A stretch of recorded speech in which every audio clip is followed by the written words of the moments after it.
Rizky, sarannya. Mas, terima kasih. Ya memang sebenarnya sudah direncanakan untuk direcord. Ya, tapi nggak apa-apa mengingatkan. Terima kasih.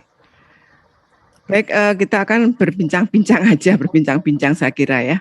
Berbincang-bincang, kemudian kita sharing ya, karena juga mungkin mahasiswa saya yakin juga ilmunya tentang hal ini ada. Jadi kita saling mengisi ya, pengalaman saya, mungkin pengetahuan saya juga saya sharekan ke mahasiswa tentang hal ini. Tapi kalau ada hal-hal yang baru atau yang lain ada, silahkan disampaikan ya.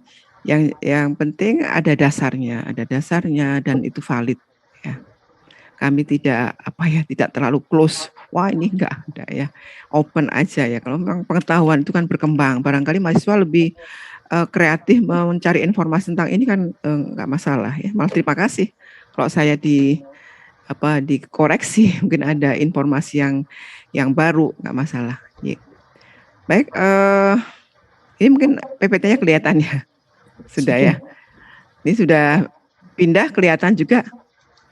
Oke. Oke, terima kasih yang sudah bergabung meskipun baru 7 orang. Yang 3 orang mungkin masih ada kesibukan yang lain ya. Saya kira kuliahnya juga udah mulai padat ya. Kalau di semester 6 itu udah mulai umpek-umpekan, bahasa Jawa ini umpek-umpekan. Ya.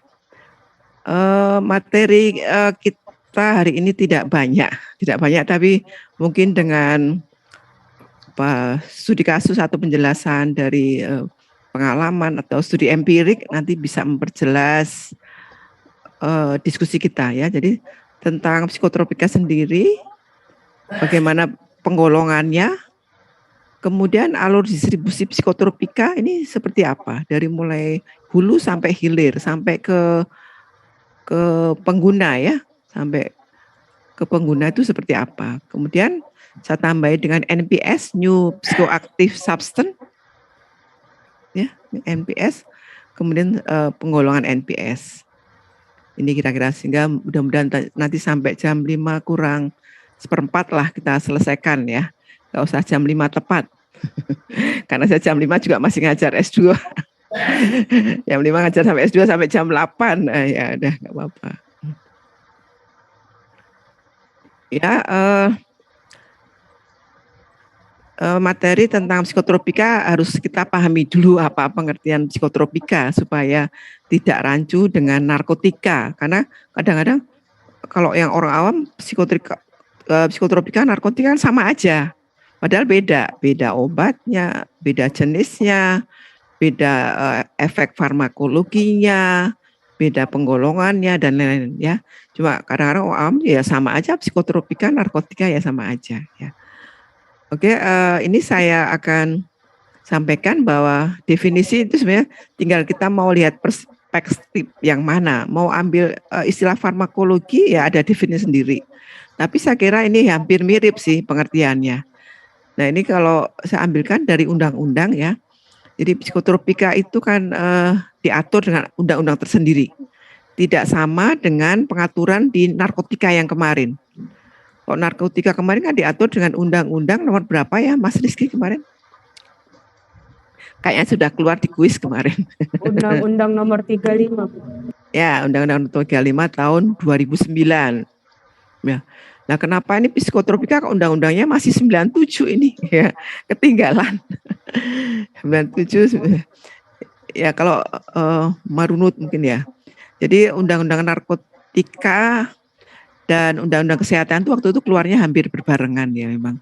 Karena merevisi undang-undang yang kesehatan yang lama. Nah, untuk narkotika memang ada juga tapi udah lebih lama lagi dibanding psikotropika sebelumnya, sehingga memang harus dikeluarkan undang-undang narkotika yang baru dan terakhir dengan 35 2009.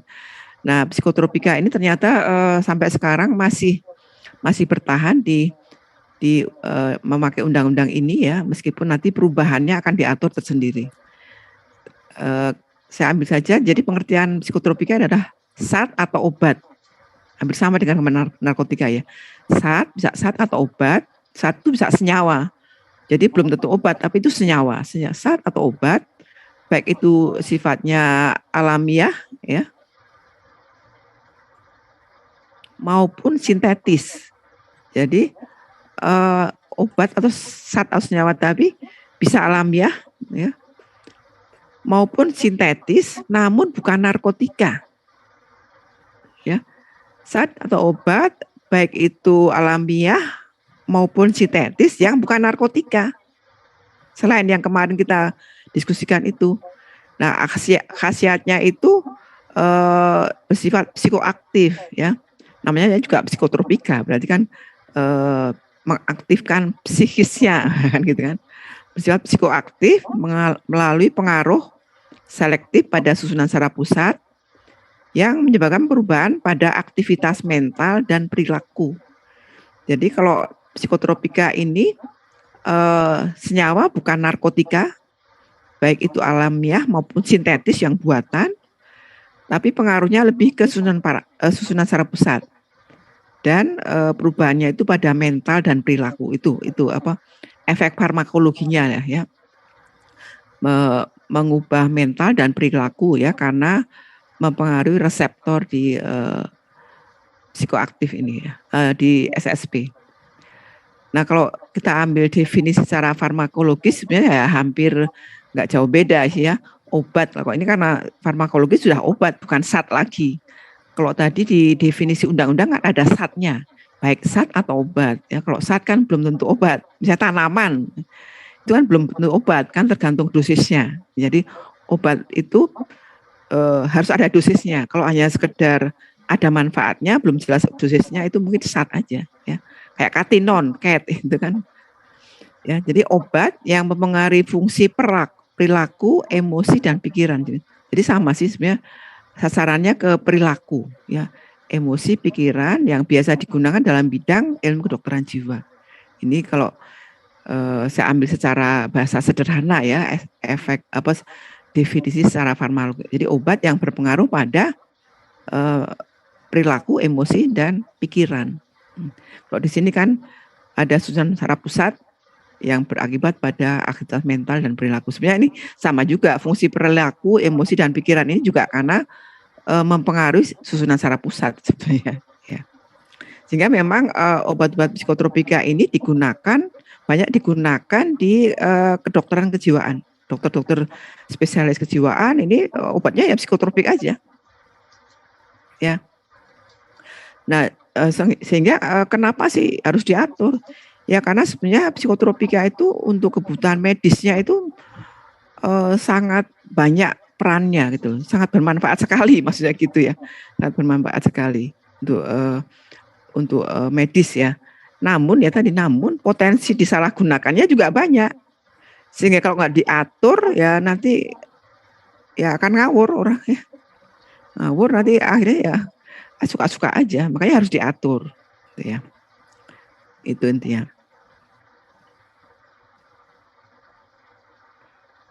Nah, psikotropika ini kalau dikelompokkan di golongan obat itu masuk obat keras tertentu ya. Jadi logonya itu K gitu, terus ada warna merah ada K. Jadi kalau penggolongan di obat-obat di farmasi itu ada obat bebas yang logonya hijau ya. Lingkaran terus ada warna hijau itu bebas. Kemudian obat bebas terbatas ini yang warna biru ya. Kalau bebas terbatas itu biasanya ada hati-hati jika menggunakan obat ini akan menyebabkan ngantuk. Itu biasanya kalau ada peringatan-peringatan itu biasanya obat bebas terbatas. Ya. Kemudian yang satu lagi obat keras, termasuk antibiotik sebenarnya keras ya. Tapi psikotropika ini keras tertentu. Obat keras tapi tertentu, termasuk narkotika itu juga kalau dikelompokkan golongan obat itu obat keras tertentu ya, OKT. Ini. Itu kalau bahasa farmasi lah ya.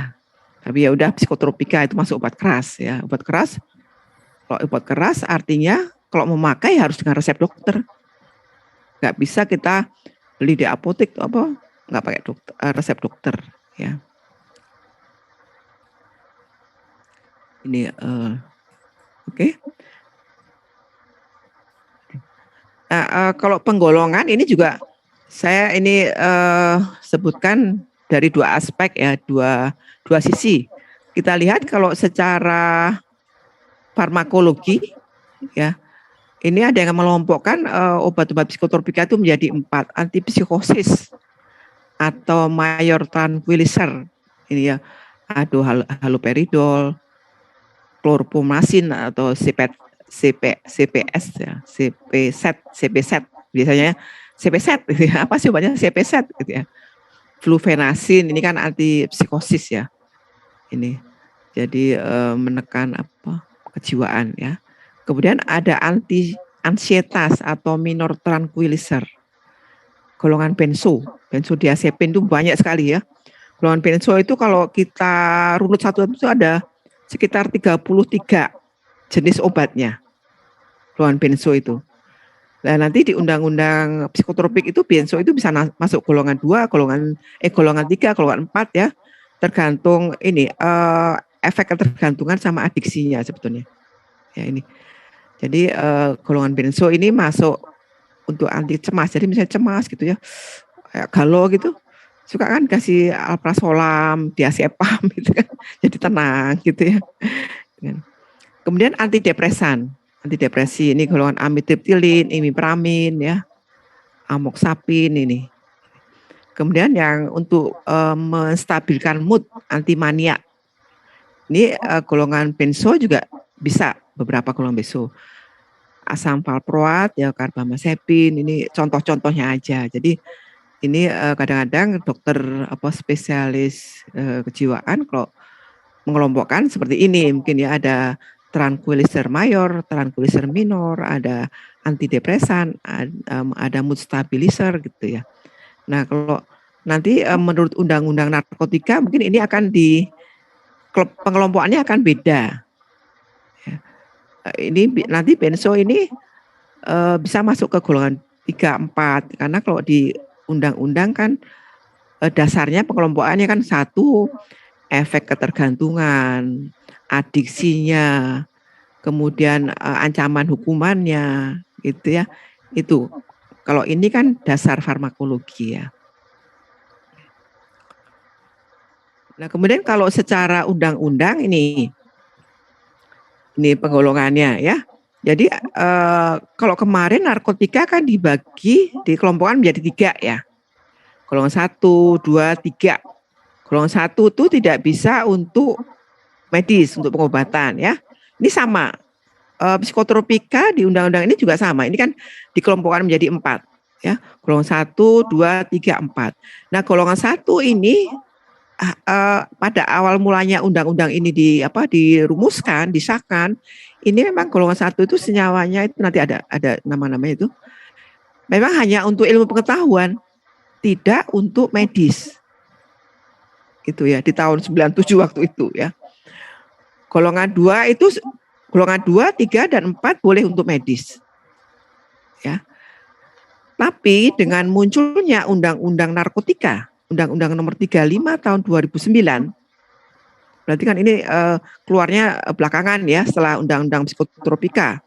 Karena Undang-Undang Psikotropika kan keluarnya tahun 97. Nah, di Undang-Undang Narkotika itu kan merevisi undang-undang yang sebelumnya, yang jadul. Di perkembangannya ternyata golongan 1 dan 2 psikotropika itu banyak disalahgunakan. Nah, akhirnya sama perumus undang-undang itu, undang-undang narkotika, dimasukkanlah item-item obat dalam golongan 1 dan 2 psikotropika ini masuk ke dalam golongan 1 narkotika. Gitu. Cuma di golongan 2 ditinggal dua item, sekobarbital dan metilfenidat ini yang masih bisa digunakan untuk medis. Tapi selain itu semuanya akhirnya dilarikan ke undang-undang dimasukkan ke golongan 1 narkotika.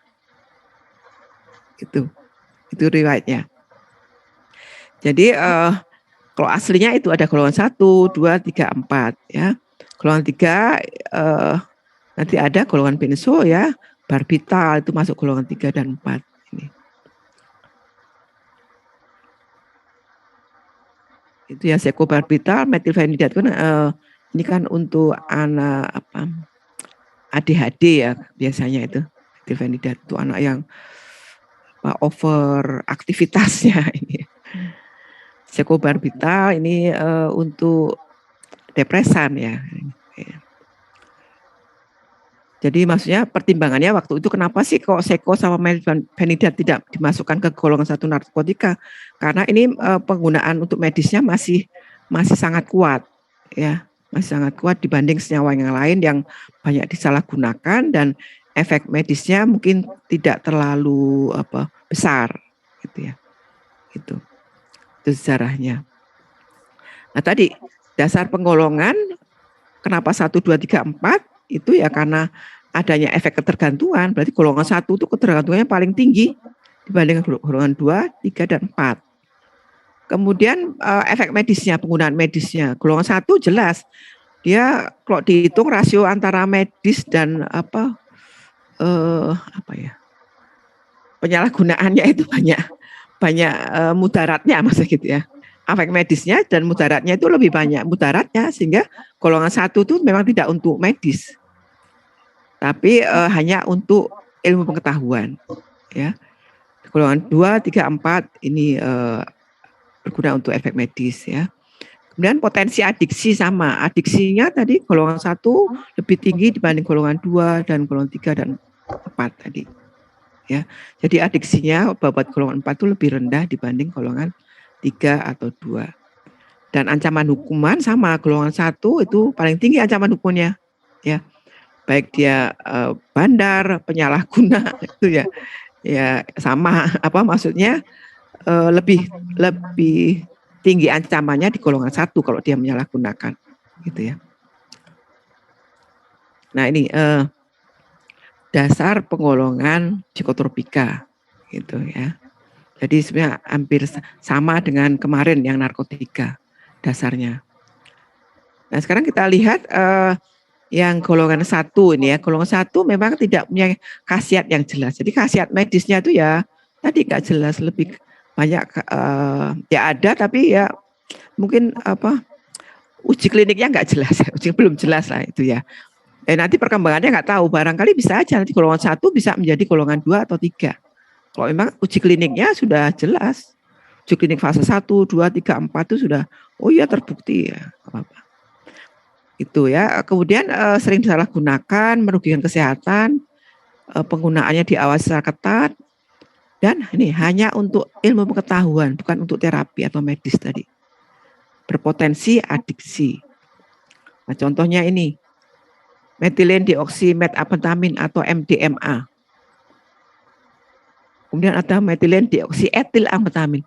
Satunya metil, satunya etil. Mungkin Mas Rizky bisa bedanya metil sama etil apa itu? Karbonnya berapa? Metil ini karbonnya 1 ya. Jadi kalau etil 2 ya, CH4. Jadi ada 2 etil yang nempel di senyawa amfetamin itu menjadi MDEA. Kalau di bahasa pasarannya ya, itu namanya ekstasi. Ya, sebenarnya ekstasi itu bisa MDMA, bisa MDEA. Ini, ya. Jadi sebenarnya ekstasi ini kan pengembangan dari amfetamin ini, MDA ini. Jadi amfetamin ditambah etil, dioksidasi menjadi MDEA. Gitu. Sama dengan heroin sama morfin itu ya. Sama. Kemudian LSD, lisergid asid dietilamid, psilocybin, jamur tai sapi. Ya, kalau kemarin kita bicara di narkotik, sebenarnya ini masuk golongan 1 narkotika kan? Karena ini sudah dipindahkan ke golongan 1 narkotika memang tadi yang saya sebutkan tadi. Golongan 1 dan 2 ini masuk ke golongan 1 narkotika. Ya, sehingga kalau saya ambil contoh ini golongan 1, ini kemarin sudah kita sebutkan ini masuk narkotika golongan 1 lah. Iya, wong isinya itu adalah memang narkotika yang memang asli plus psikotropika yang di golongan 1 dan 2 gitu.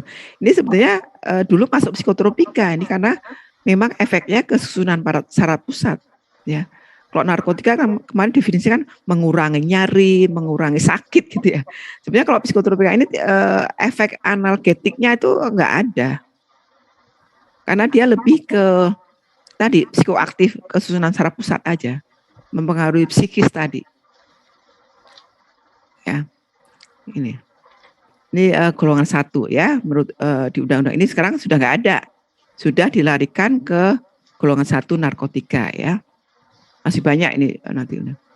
Golongan 2 sudah ada kelihatan mempunyai khasiat pengobatan yang jelas ya.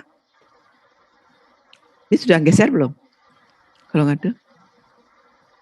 Sudah ya? Sudah, Bu. Ya, oke.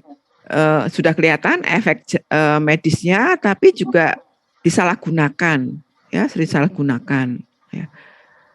Juga diawasi ketat. Ini digunakan untuk pengobatan maupun ilmu pengetahuan, bisa dua-duanya. Mau riset obat psikotropik golongan 2 boleh aja. Mau dipakai untuk medis ya boleh aja. Ya. Tapi tadi ternyata golongan 2 tadi sudah dilarikan ke golongan 1 narkotika, sehingga kalau untuk pengobatan ya nggak bisa, kecuali tadi yang sekobarbital sama metilfenidat itu yang bisa untuk pengobatan ya. Contohnya amfetamin ini udah masuk golongan 1 narkotika, metamfetamin atau sabu-sabu ya. Kalau tadi MDA itu adalah ekstasi bahasa pasarannya ya. Tapi kalau metilamfetamin itu sabu-sabu. Jadi sebenarnya sabu-sabu, amfetamin, ekstasi itu satu keluarga ya. Satu keluarga, satu famili lah ya. Cuma satunya ditambah metil, satunya tambah amfetamin tambah metil. Ada yang amfetamin murni ini ya. Ada yang tambah tadi dietil, dimetil gitu aja. Ya. Dexamfetamin. Nah, ini amfetamin kemudian dihilangkan dextronya ini kan memutar polarisasi ke kanan atau ke kiri kalau salah ini ya. Fenitilin, PCP ya. Ya ini memang sudah nggak bisa untuk pengobatan meskipun bunyinya diundang tadinya untuk pengobatan, tapi karena kemudian muncul undang-undang yang baru nomor undang narkotika tadi, sudah ini sudah nggak bisa untuk pengobatan. Ya. Gitu ya. Golongan 3. Nah, ini mempunyai khasiat pengobatan yang jelas. Ini juga sering salah gunakan, diawasi penggunaannya untuk pengobatan dan iptek. Potensinya sedang, potensi adiksinya itu sedang. Ya. Nah, kalau ini memang boleh untuk pengobatan, mau pakai barbital, butalbital ya, pentobarbital, siklobarbital, katina ya. Katina ini masuk golongan 3. Ya ini masih dipakai secara medis ya. Barbital ini glutamate masih dipakai ya untuk pengobatan ya. Oke, terus ya kemudian golongan 4 ya. Mempunyai khasiat pengobatan yang jelas, ini juga disalahgunakan, kadang-kadang merugikan ya kalau ada penyalahgunaan, diawasi penggunaannya, tapi potensi adiksinya itu ringan. Paling ringan itu golongan 4. Nah, ini yang pakai solam ini ya, alprazolam, diazepam yang kayak am ini adalah golongan benzodiazepin. Bromazepam, lorazepam, nitrazepam, flurazepam ya. Jadi kalau nanti mau lihat golongan benzodiazepam itu ada berapa? Oh, banyak. Kalau saya nggak salah hitung itu ada 33 jenisnya itu. Golongan benzo, tapi tidak semuanya itu di Indonesia dipakai untuk medis ya. Kalau secara global internasional ada itemnya ada 33. Nah, ini kan kalau ini kan sering dipakai ya alprazolam untuk menenang ya, alprazolam bukan R nih. Jadi kalau aduh cemas ya, stres apa, minum alprazolam enak bisa tidur ya. Gitu ya. Apalagi kalau misalnya diazepam dikasih apa? Neuralgin ya. Kasih parastamol dikombinasi itu, wah itu efek untuk anunya bagus karena pernah ya bikin ramuan itu di suatu klinik ya. Kemudian kita setuju sama dokternya untuk meresepkan itu, banyak pasien yang senang ya. Kasih diazepamnya 2 mili aja, 2 mili, jangan yang 4 mili. Ya. Paracetamolnya kasih 250 mg. Kasih neuralgin atau antalginnya untuk mengurangi sakitnya. Nggak usah dosis yang tepat, separuhnya aja. Itu kombinasi itu udah enak namanya. Itu kalau mau main-main sama meracik obat sendiri. Nah ini contoh golongan 4 ya, nitrazepam itu pil koplo lah ya. Kalau bahasanya itu mau pil koplo. Sebenarnya isinya nitrazepam ini ya, pil koplo ini. Nah ini golongan 4 masih dipakai sampai sekarang ya untuk medis. Itu ya. Nah sekarang tadi kenapa sih harus diatur ya? Nah kalau nggak diatur kasihan ya. Yang pasien yang membutuhkan psikotropik nanti diakuisisi oleh penyalahguna. Akuisisi. Ya. Jadi pengaturan itu tujuannya untuk mengatur ketersediaan psikotropika guna kepentingan pelayanan kesehatan itu tersedia gitu loh. Ada. Ya, jangan sampai malah yang untuk medis malah kosong, nggak ada. Tapi yang di pasaran yang disalahgunakan banyak, itu kan repot, ya kan? Coba adik-adik nih, lihat di Shopee, cari alprazolam sih jual dia. Padahal itu obat keras, nggak boleh, harus pakai resep. Coba dilihat di e-commerce, dijual diazepam 1 box berapa itu. Tapi apakah yakin itu asli atau palsu? Bisa palsu. Bisa juga asli tapi kemudian dia diramu lagi, diencerkan ya, ditambah kafein, ditambah apalah suka-suka dia, kemudian dicetak, dikasih logo diazepam.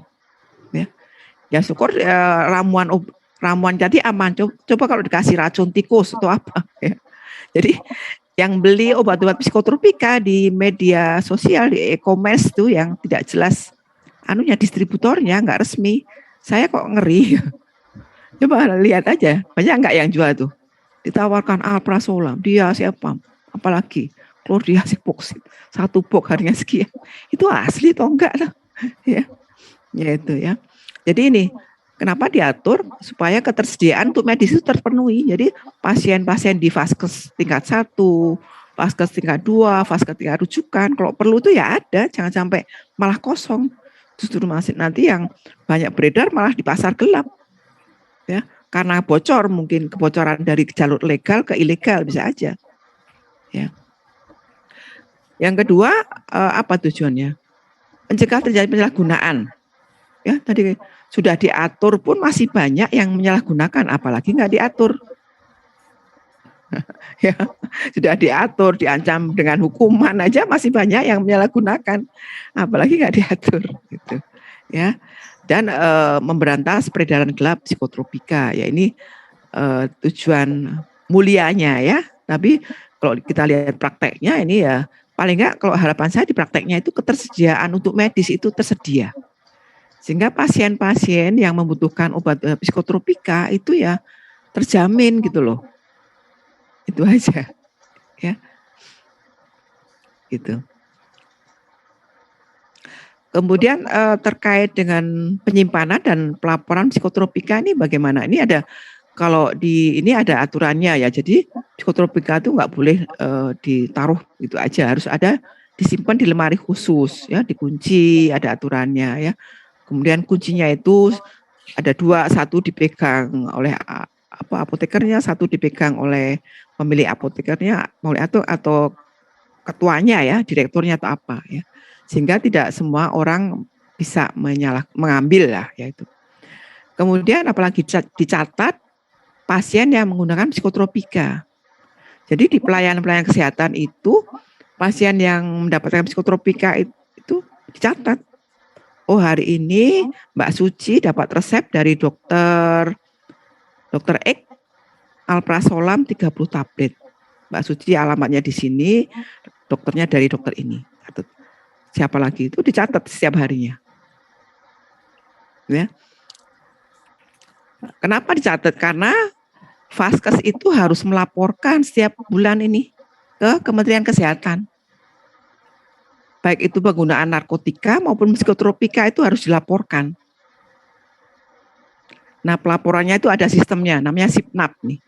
Sistem Informasi Pelaporan Penggunaan Narkotika dan Psikotropika. Ini. Ya. Kenapa harus dicatat tadi? Karena masing-masing vaskes, baik itu apotek, puskesmas, rumah sakit, pedagang besar farmasi, itu juga harus melaporkan berapa sih yang digunakan per bulannya.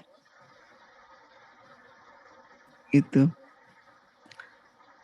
Ya, ini jadi penyimpanannya diatur, kemudian dicatat, penggunaannya dilaporkan. Ini narkotika juga gitu sebenarnya.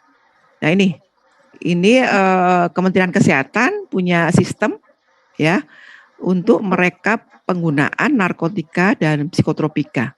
Nanti tinggal ini di login usernya, misalnya Rumah Sakit Sarjito Yogyakarta, ya gitu ya. Di input, oh bulan ini memakai alprazolam sekian tablet, diazepam sekian tablet, apalagi klordiazepoksid, kodein, heroin. Nanti Kementerian Kesehatan akan merekap penggunaan medis ini di seluruh vaskes untuk apa? Ya, tadi, mengapa harus dilaporkan penggunaannya? Ya.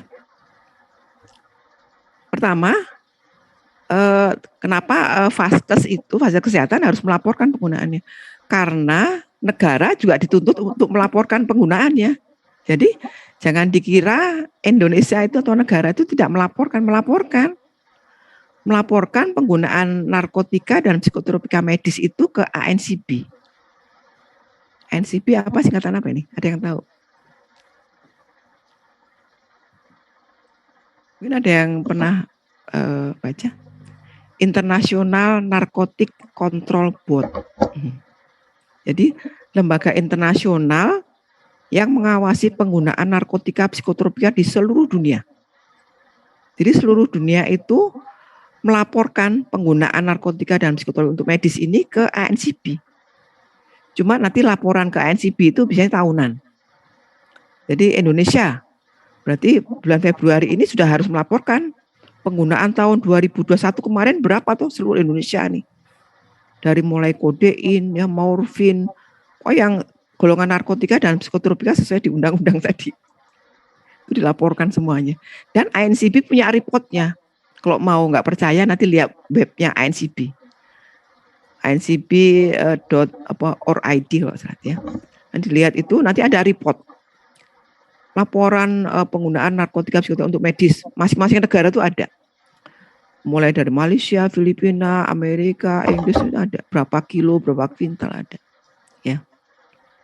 Ya, kenapa harus dilaporkan? Karena negara juga harus melaporkan. Sehingga negara ngoyak-oyak lagi. Fasilitas kesehatan yang ada tuh, kamu pakai berapa nih? Kamu berapa? Supaya mau saya jumlah ini.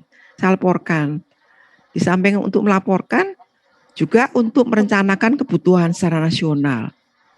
Oh, ternyata Indonesia ini kebutuhan diazepamnya selama setahun 500 kilo. Karena dari data yang masuk 500 kilo. Gitu ya. Oh, berarti nanti Indonesia ke depannya mau produksi berapa toh? Ya, nanti untuk mengajukan impor bahan baku, karena kan Indonesia masih impor bahan baku ya untuk psikotropika belum ada yang produksi sendiri bahan bakunya. Nah, untuk impor bahan baku psikotropika ini harus ada rekomendasi dari ANCB. Ya, Indonesia biasa penggunaannya per tahun 500 kilo.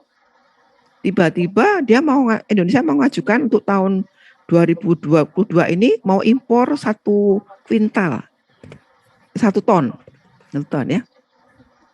Nanti ANC-nya akan nanya ini, loh Indonesia kenapa sih? Biasanya kan kamu makanya 15 kilo, kok sekarang mau impor 1 ton ini kenapa gitu ya? Tanya, harus ada dasarnya. Oh, ANCB atau Pak ANCB, setelah saya hitung-hitung, ya, ternyata prevalensi pasien jiwa di Indonesia yang membutuhkan diazepam itu lebih dari 15 kilo. Sehingga saya perlu impornya dinaikkan. Gitu. Oh ya udah oke. Nah, baru nanti Indonesia boleh mengimpor kemana, mau ke Cina atau ke India atau negara mana yang bisa memproduksi bahan baku psikotropika. Nah ini mengapa harus dilaporkan penggunaannya? Jadi itu ya alasannya. Kalau ada yang mau tanya, nggak apa-apa ya, langsung ya, dipotong aja. Ya. Kemudian terkait pemusnahan.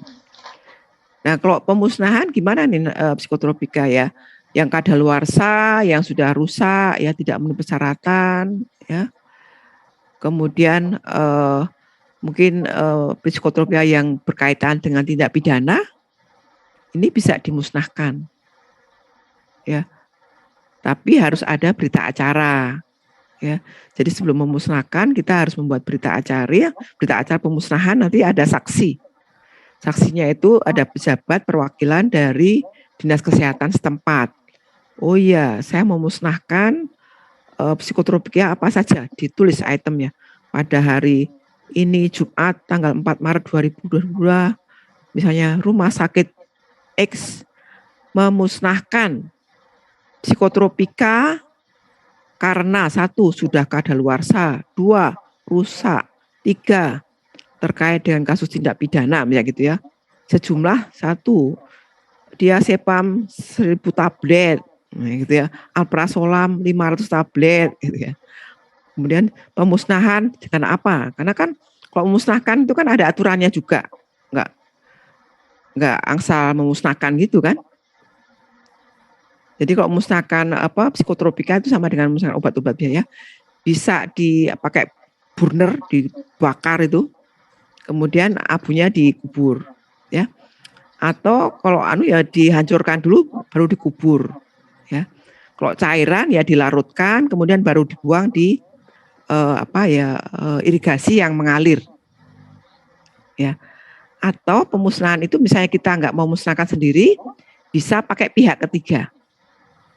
Ya ada itu PT, maaf saya nyebutkan namanya ya. Kalau saya Aras atau apa ya, PT Aras itu memang dia spesialis memusnahkan sediaan obat, baik itu narkotika, psikotropika atau obat-obat yang lain. Tinggal nanti kita bayar aja. Oh ya sama ini ya. Nah kalau untuk psikotropika mungkin harus kita kita ikutin ya, supaya jangan disalahgunakan.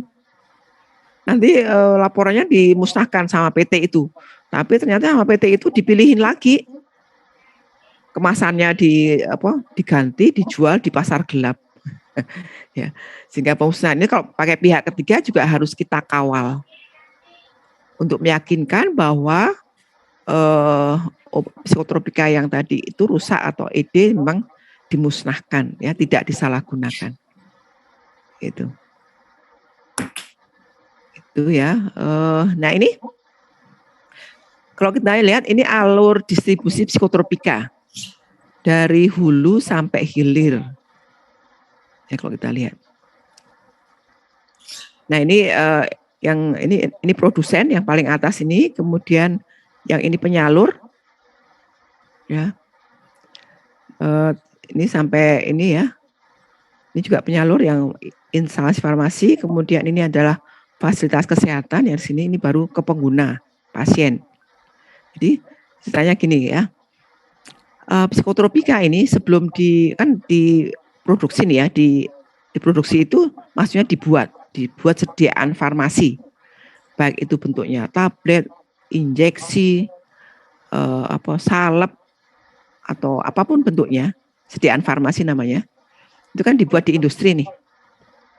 Nah bahan bakunya ini kan kalau impor ya impor aja. Kalau dalam negeri ada ya tinggal dia beli. Jadi bahan baku misalnya impor, nanti kemudian masuk ke industri, di industri nanti dibuat menjadi sediaan obat, ya mau sediaan bentuknya apa, tablet tadi, tablet, kapsul, injeksi, apa dan lain-lain ya. Setelah di industri ini, jadi industri bisa mengekspor tadi sediaan yang sudah jadi tadi, ya, ke luar negeri. Kemudian industri untuk kebutuhan dalam negeri dia akan mendistribusikan obatnya ke pedagang besar farmasi. Ini ya, ke PBF. Tapi PBF juga boleh mengekspor. Yang tadi kulaan dari industri kemudian diekspor lagi boleh. Itu ya. Nah, kalau mau lembaga ilmu pengetahuan mau riset, mau kayak si Rizky nih, Mas Rizky kan mau riset tentang apa kemarin ya, narkotika atau psikotropika gitu ya. Nah, kalau untuk mau riset ini saya dari mana nih bahan bakunya?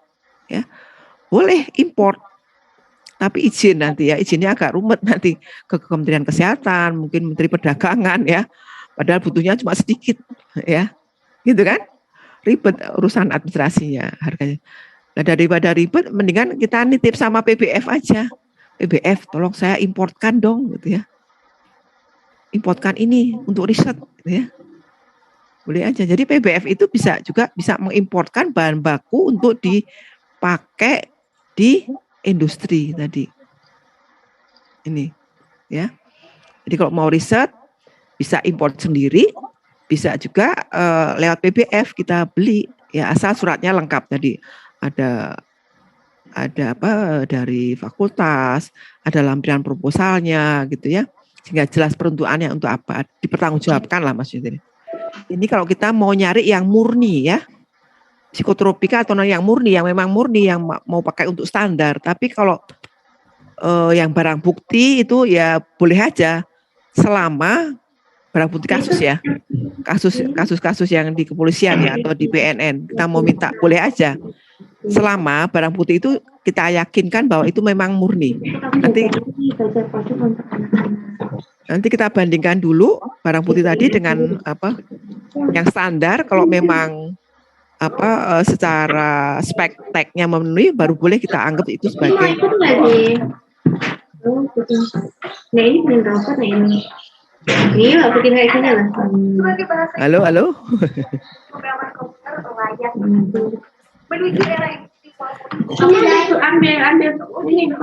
Ini ada yang anu kali, iya ada yang kebuka mungkin. Ya. Perkenalkan kepada anak sejak ini. Terus bikin file-file awalnya membuka kelas sebagai upaya untuk melawan perubahan terhadap mereka membuat kelas ini siapa ya yang bocor ya? Berarti menjadi pembuat. Iwanto sebentar saya. Bukan sebatas kemampuan. Udah ya. Iya. Jadi saya kembali ke sini ya. Jadi setelah tadi PBF udah dapat kan, sudah barangnya dari industri, kemudian dikemanakan ini? Tinggal disalurkan nih, disalurkannya kemana? Nah ini yang sebelah kiri ini sebenarnya adalah sarananya pemerintah. Dari mulai IF instalasi farmasi pusat, ya, instalasi farmasi pusat, kemudian ke instalasi farmasi provinsi, dari instalasi farmasi provinsi ke instalasi farmasi kabupaten atau kota, ya. Jadi dapatnya juga dari PBF dia belinya, ya, instalasi farmasi ini. Dari instalasi farmasi ini dari yang kabupaten kota, ini nanti ditujukan ke puskesmas, ya, ke puskesmas. Bisa juga instalasi farmasi ini baik provinsi, kabupaten ke rumah sakit pemerintah. Ya, beberapa obat psikotropika misalnya yang memang itu menjadi buffernya nasional, misalnya rumah sakitnya kekurangan, itu dibutuhkan bisa nanti didistribusikan dari instalasi farmasi. Ini ya. Kemudian rumah sakit swasta mendapatkan obat dari mana ya? Dari PBF. Kalau puskesmas memang dia pasokannya dari instalasi farmasi kabupaten atau kota. Ya. Kalau rumah sakit memang dia dari PBF langsung, tapi ada beberapa, tidak semuanya. Ada beberapa yang mendapat pasokan dari instalasi farmasi provinsi atau pusat ini, ya. Ini. Kemudian PBF juga bisa menyalurkan ke klinik. Ini bisa juga ke apotek. Ya. Ini. Kemudian dari apotek ini bisa ke apotek lain. Jadi kayak nempel, misalnya apotek saya lagi melayani resep psikotropika, alprazolam. Kemudian mintanya 30 tablet. Saya punya tinggal 10 nih, aduh kurang 20. Saya bisa nempel ke apotek lain tadi. Ke apotek yang ini. Tolong dong saya nempel gitu ya. Kekurangannya. Jadi untuk nempel aja, tidak untuk stok. Kalau dia untuk stok harus beli ke BBF. Ya. Termasuk dokter praktek mandiri ini boleh menyimpan psikotropika. Yang bagaimana? Loh kok nanti saingan sama apotek dong gitu ya. Jadi ada syaratnya, dokter praktek mandiri boleh menyimpan narkotika atau psikotropika kalau dia posisinya di daerah terpencil, jauh dari vaskes, jauh dari apotek, sehingga pasien susah mendapatkan obatnya, ya boleh.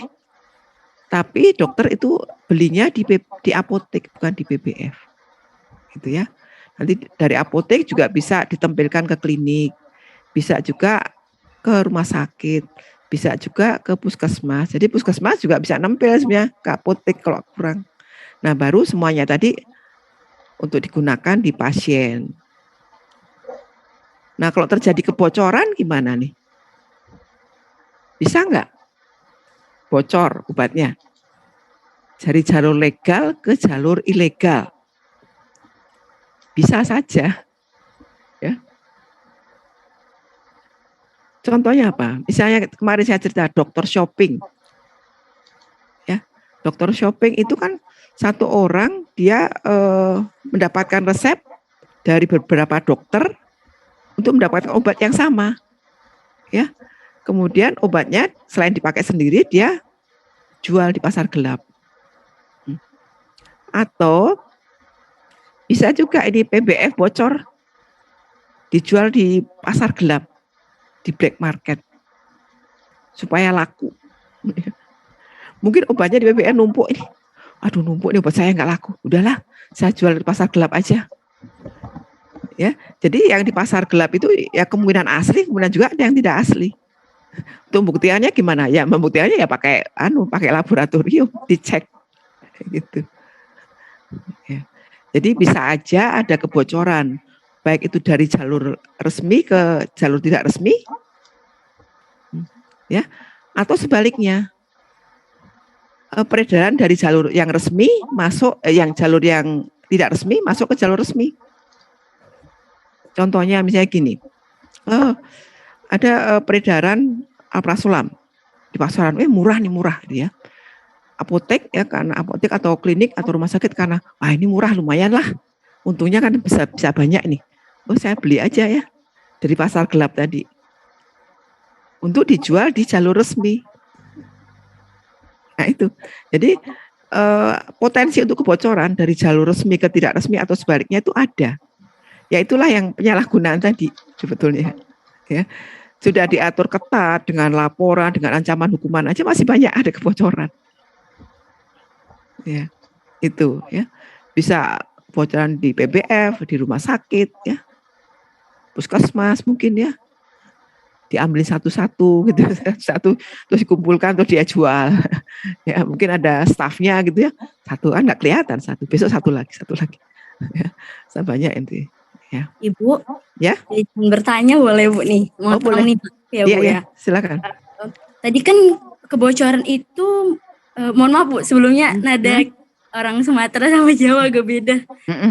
Jadi saya dikira ngegas gitu, agak memang gini enggak gitu. Enggak.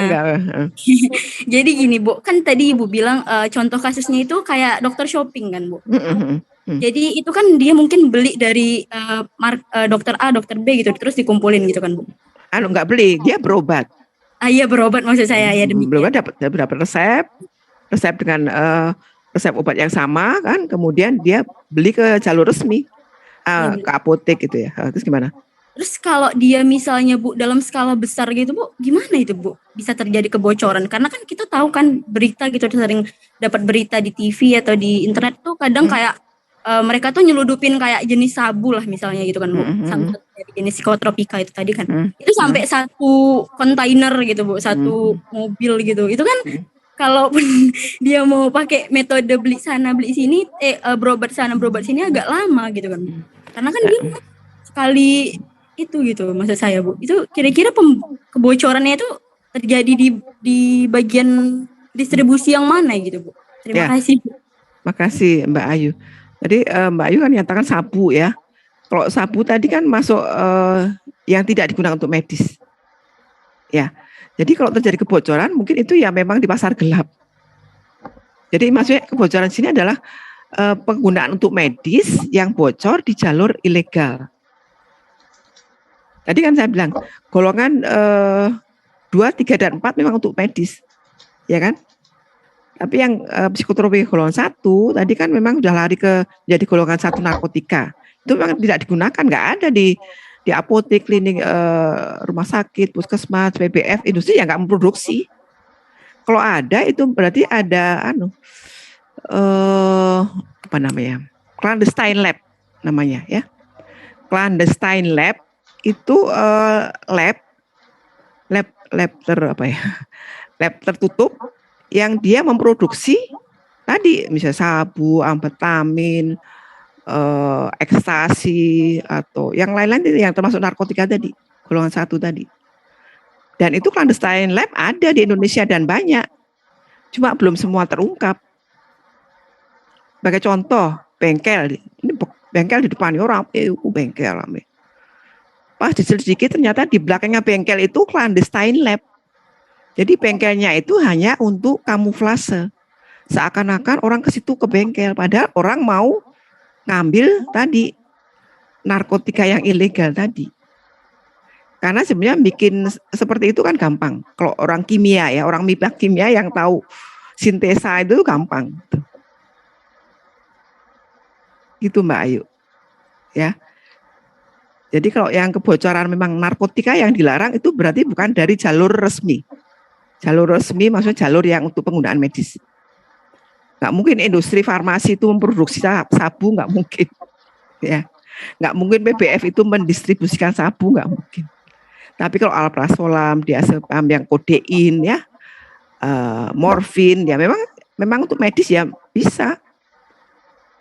Itu ya. Jadi kalau sampai bertonton tadi kemungkinan clandestine lab, kemungkinan penyelundupan lewat jalur laut. Kalau jalur yang udara kan Bea Cukai sudah mendeteksi itu. Ya pakai X-ray itu apa. Jalur laut lewat pulau-pulau kapal kecil ya, itu bisa. Itu Mbak Ayu mungkin jawaban saya. Terima kasih Bu, maaf sedikit keliru tadi ya Bu. Ya, jadi maksudnya penggunaan ini adalah obat-obat psikotropika maupun narkotika yang digunakan untuk medis tadi ya. Karena kalau kita lihat item coba narkotika golongan 1 itu kan banyak sekali kemarin ya, 100 berapa itu. Ya. Oke, terima kasih pertanyaannya. Mungkin ada yang mau tanyakan lagi. Izin bertanya sedikit, Bu. Ya, silakan. Jadi PBF ini merupakan organisasi atau hanya sekedar lembaga, Bu? Nah, ini memang distributor, bisnis, pedagang besar farmasi namanya. Ya, dia memang menjual obat, tapi resmi dan legal, ada izinnya, dan dia memang melaporkan ke Kementerian Kesehatan. Ya. Tinggal nanti PBF-nya apa yang mau dia jual itu apa? Obat bebas, obat terbatas, psikotropika, ya antibiotika apa boleh aja. Yang penting dia resmi izinnya, ada resmi izinnya. Gitu. Banyak PBF ya. Jadi kalau apotek itu amannya kalau kita beli ya di PBF, jangan beli kalau di Jakarta maaf ya. Ada pasar pramuka, pernah dengar pasar pramuka? Itu kan mafia obat tuh. Ya, obat asli tidak asli itu di situ banyak sekali, nggak tahu yang asli yang mana. Ya. Jadi itu. Jadi PBF itu ya distributor resmi terdaftar ya. Dan dia mendistribusikan bisa sediaan farmasi ya, bisa makanan, bisa juga minuman, suplemen makanan, obat-obatan bisa. Alkes. Itu. Nah, jadi gimana? Bu, contoh nih kayak Kimia Farma itu kan kayak perusahaan obat kan. Apakah perusahaan tersebut termasuk ke dalam PBF ini, Bu? Ya, Kimia Farma itu punya industri, punya pabriknya, tapi juga punya PBF. Itu biasa kalau di bisnis yang besar dia punya industrinya, tapi juga dia punya cabang-cabang usahanya, punya PBF. Itu sama, ya. Biasa kan, saya punya pabrik obat namanya Nunung, tapi saya juga punya PBF namanya Nuning, ya gitu. Ya. Itu nanti ngambil obatnya dari pabrik saya sendiri, ya kamu. Tapi bisa juga saya edarkan ke PBF yang lain, gitu loh. Gitu. Cuma Kimia Farma memang dia dikasih kewenangan untuk produksi dan distribusi narkotika untuk medis. Ya, jadi narkotika untuk medis itu kewenangan tunggal ada di Kimia Farma. PBF lain tidak bisa. Untuk psikotropika boleh semua PBF, tidak harus KF. Namun dia harus izin sama Kementerian Kesehatan. Kalau dia mau menjadi distributor narkotika, psikotropika maaf. Kalau narkotika memang pemegang tunggalnya itu KF. Ya, sama dengan minyak ya. Minyak itu kan Pertamina ya. Orang lain nggak bisa menguasai. Nah, ini kalau narkotika untuk obat ya, bukan untuk yang kayak heroin, amfetamin dan lain tadi. Narkotika yang untuk medis itu yang punya kewenangan tunggal adalah Kimia Farma. Ya, baik itu produksinya maupun distribusinya. Itu ya. Mungkin itu jawaban saya. Iya, Bu, makasih sudah paham. Ya. Gitu. Lanjut ya. Cukup ya. Oke. Nanti kok cerita ini panjang nih. Ini saya bikin bagian dari disertasi saya sebetulnya. Ya. Kemudian penyerahan psikotropika oleh dokter. Apakah dokter boleh memberikan psikotropika? Boleh, dengan catatan apa nih? Menjalankan praktek terapi dan diberikan melalui suntikan tadi. Boleh, misalnya dokter kok nyimpan psikotropika? Ya boleh, kalau dia misalnya dalam bentuk suntikan, yang bentuk suntik, diazepam suntik, gitu ya, morfin suntik, menolong orang sakit dalam keadaan darurat, ya. Di daerah terpencil tadi yang tidak ada apotek atau vaskes, dokter boleh menyimpan obat. Tadi yang ini deh, yang gambarnya ini deh, dokter praktek mandiri tadi, dia boleh menyimpan obat. Padahal dokter kan harusnya nggak boleh kan, dia kan hanya resepkan, maksudnya dokter yang praktek mandiri ya, bukan yang di klinik ya, resepkan nanti dia kan pasiennya beli di apotek ya. Tapi dokter boleh ya menyerahkan ke pasien, tapi dengan catatan ini, dia dalam bentuk suntikan, menolong orang sakit, kemudian dia berada di daerah terpencil, ya. Ini psikoterapi yang misalkan dokter hanya dapat diperoleh dari apotek. Jadi dokter kalau mau menyimpan psikotropika itu sebenarnya dia belinya ke apotek, bukan belinya ke PBF. Gitu. Tapi kalau saya lihat prakteknya, maaf ya, mungkin banyak juga dokter yang ke PBF. Karena harganya mungkin lebih murah. Kalau apotek kan apotek udah ngambil untung nih. Nanti jual ke dokter lagi, nambah lagi kan. Nah salahnya apa? Lah salahnya PBF tadi, detailmen tadi datang ke dokter. Dok ini nih beli ya gitu. Ya. Gitu. Kalau aturannya emang gini. Oke. Ya. Nah ini kalau bedanya penyerahan sama penggunaan apa? Kalau penyerahan itu belum sampai ke pasien ya, masih tadi dari PBF, dari industri ke PBF, ke vaskes itu penyerahan. Kalau penggunaan itu langsung ke pasien. Penggunaan itu ke pasien. Ya. Itu tadi terkait dengan psikotropika. Nah, pertanyaannya nih, kan psikotropika tadi kan dibuat tahun 97 nih, ya. Tadi golongan 1 dan 2 dipindahkan menjadi golongan 1 narkotika ya, kecuali tadi sekobarbital dan metilfenidat. Nah, padahal kan psikotropika kan berkembang terus nih ya. berkembang terus, nambah terus. Nah, ini kalau ada tambahan gimana? Sama dengan narkotika. Kalau ada perubahan penggolongan psikotropika, ini diatur dengan peraturan Menteri Kesehatan. Jadi ini ya, yang terakhir itu dengan peraturan Menteri Kesehatan nomor 2 tahun 2021. Ini tentang perubahan penggolongan psikotropika, ya.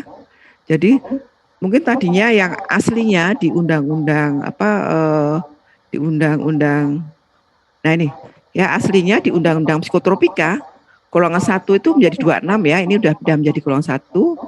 Narkotika golongan 2 sudah 12 sudah pindah menjadi golongan 1 narkotika. Kemudian dengan adanya perubahan penggolongan ini Permenkes masuk lagi, ini ada 4 senyawa baru yang dimasukkan golongan psikotropika.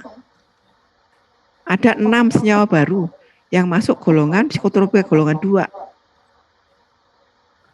Kemudian dari aslinya, dari undang-undang ini ada 9 item, di Permenkes malah jadi tinggal 8 ini. Berarti ada 1 obat yang kemungkinan turun ke golongan 4 atau naik ke golongan 2. Atau bisa juga naik ke golongan 1. Ya, tergantung dari evidence base-nya. Dari uji kliniknya, bukti-bukti ilmiah yang lain, ini kayaknya efek ketergantungnya tinggi banget ini. Ya udah kita pindahkan ke golongan 2. Itu. Jadi jumlah item-item obat di psikotropika ini bisa berubah. Ya, bisa berubah itu mungkin bertambah. Tadi yang golongan 1 di Permenkes nomor 2 tahun 2001 itu menjadi 4. Tadinya kan udah kosong nih, karena udah dipindahkan menjadi golongan 1 narkotika. Nah di tahun 2022 itu nggak tahu nanti kalau ada rapat lagi ya, semua stakeholder rapat memutuskan, wah ini masuk lagi golongan 1 psikotropika ya. Ya dibuatlah lagi Permenkes nomor berapa tahun 2002 sehingga golongan 1 menjadi 8 misalnya ya. Nah ini. Itu ya. Jadi ya untuk tahu ya kita harus mengikuti perubahan ini. Baik itu narkotika atau psikotropika itu penggolongannya berubah-ubah. Mana? Nah, kenapa ini berubah? Karena gara-gara NPS itu. Ya. New Psychoactive Substance. Gara-gara datangnya NPS yang banyak sekali itu setelah dikaji gitu ya sama tim ahli berbagai oh ini masuk psikotropika aja, golongan 2. Oh ini masuk narkotika aja. Oh ini masuk ini gitu. Ya. Dan yang dikaji itu di Indonesia mungkin masih belum sampai 500 ya. NPS yang yang diatur di dalam undang-undang, dalam suatu regulasi. Padahal NPS yang beredar di dunia itu sudah mungkin 1000 lebih ya. 1000 lebih. Itu ya. Itu saya kira ini lewat aja. Nanti dasar perubahan penggolongan itu ada di pasal 2 ayat 4 Undang-Undang Psikotropika ya. Jadi perubahan jenis psikotropika diatur oleh Menteri Kesehatan. Bukan Badan POM ya. Bunyinya Menteri ya, Menteri Kesehatan. Makanya yang mengeluarkan adalah Menteri Kesehatan, peraturan Menteri Kesehatan. Oke.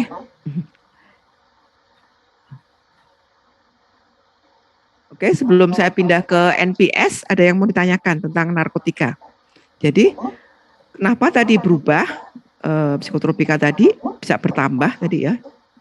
Ya tadi gara-gara ada NPS yang beredar tadi. Ya, atau mungkin ada obat baru. Obat baru dari industri ya, memproduksi obat baru. Kemudian oh ya bisa ini masuk ke golongan 2 gitu ya, karena bisa untuk medis kan. Kan udah ada kajian uji klinik fase 1, fase 2, fase 3 gitu kan. Sehingga boleh ini masuk golongan 3 lah gitu ya, karena ternyata efek adiksinya nggak terlalu kuat gitu. Ya itu ya, tidak hanya melulu NPS tapi juga mungkin ada obat-obat baru. Baik itu narkotika atau psikotropika. Zat adiktif ya nanti ada. Iya. Ya. Ada yang tanya ini psikotropika sudah cukup ya, jelas ya? Izin bertanya Bu, mengenai yang menyimpan psikotropika tadi tuh, Bu. Itu kan tadi Ibu bilang kan kalau dia boleh disimpan kayak untuk praktek dokter mandiri apabila menjalankan tugas di daerah terpencil. Kalau misalnya Bu, ini untuk yang seperti contohnya yang metilfenidat tadi ya Bu, kalau nggak salah. Itu untuk penanganan anak ADHD ya Bu. Nah itu kan apa bisa Bu gitu, itu digunakan disimpan juga oleh seorang psikiatri atau psikolog yang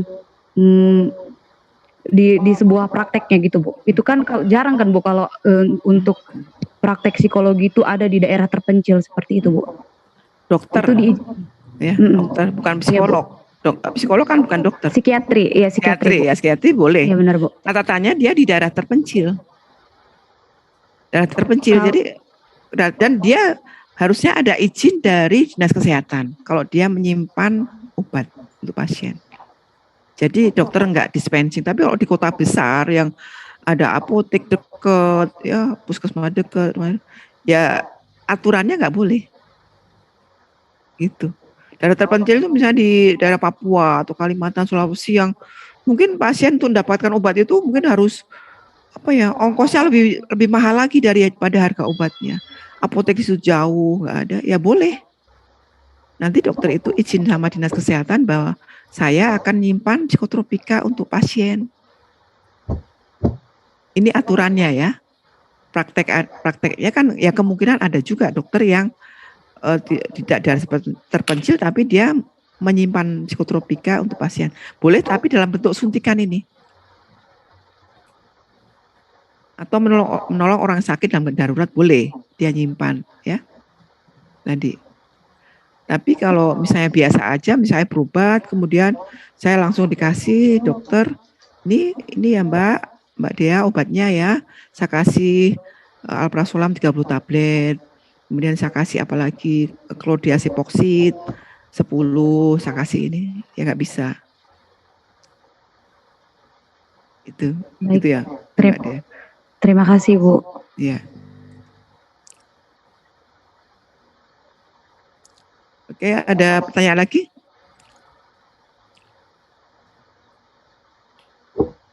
Kalau nggak ada, saya akan masuk ke NPS nih ya. Kemarin sudah saya singgung sedikit tentang NPS ya. Jadi NPS adalah senyawa yang mempengaruhi susunan saraf pusat tadi ya. Kalau susunan saraf pusat berarti kan ke arah ke psikotropik namanya, psikoaktif ya. Senyawa yang mempengaruhi susunan saraf pusat baik sintetis atau alamiah yang disalahgunakan penggunaannya. Jadi senyawa tadi disalahgunakan bukan untuk terapi ya.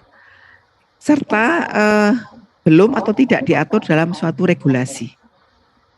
Baik itu undang-undang, Permenkes atau konvensi internasional. Jadi di internasional itu ada undang-undang juga namanya convention. Kalau narkotika itu ada Convention on Narcotic Drug tahun 61. Kemudian kalau psikotropika itu ada Convention on Psychotropic tahun 71. Ini undang-undang internasionalnya. Jadi NPS itu senyawa baru ya, baik sintetis atau alamiah yang disalahgunakan dan belum diatur di kalau dalam negeri ya undang-undang atau peraturan. Kalau di level internasional ya tadi konvensi tadi. Itu. Biasanya NPS itu memodifikasi struktur kimia dari zat-zat yang termasuk narkotika dan psikotropika dengan tujuan untuk menghindari jerat hukum. Jadi orang-orang itu orang yang berotak kriminal itu selalu cari celah. Gimana saya bisa merasakan seperti sensasinya pakai narkotika atau psikotropika tapi tidak terjerat hukum. Jadi dia tinggal kalau yang tahu kimia tinggal modifikasi aja. Senyawa kimia yang udah ada, oh ini tambah ini, kemudian dilihat efeknya seperti apa, diuji coba gitu. Wah, udah punya senyawa baru nih gitu ya. Akhirnya dia beredar di antara mereka, hanya beredar luas seluruh dunia. Itu NPS ya.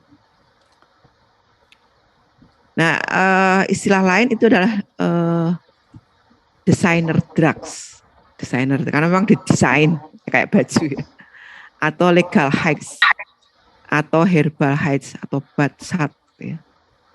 Jadi istilah designer drug ini ditujukan untuk senyawa sintetik yang mempunyai efek psikoaktif ya, mirip dengan obat-obat ilegal yang diproduksi dengan memodifikasi struktur kimia dari bahan narkotika dan psikotropika. Jadi kalau desainer drug tadi dimodif dari narkotika, psikotropika yang sudah ada.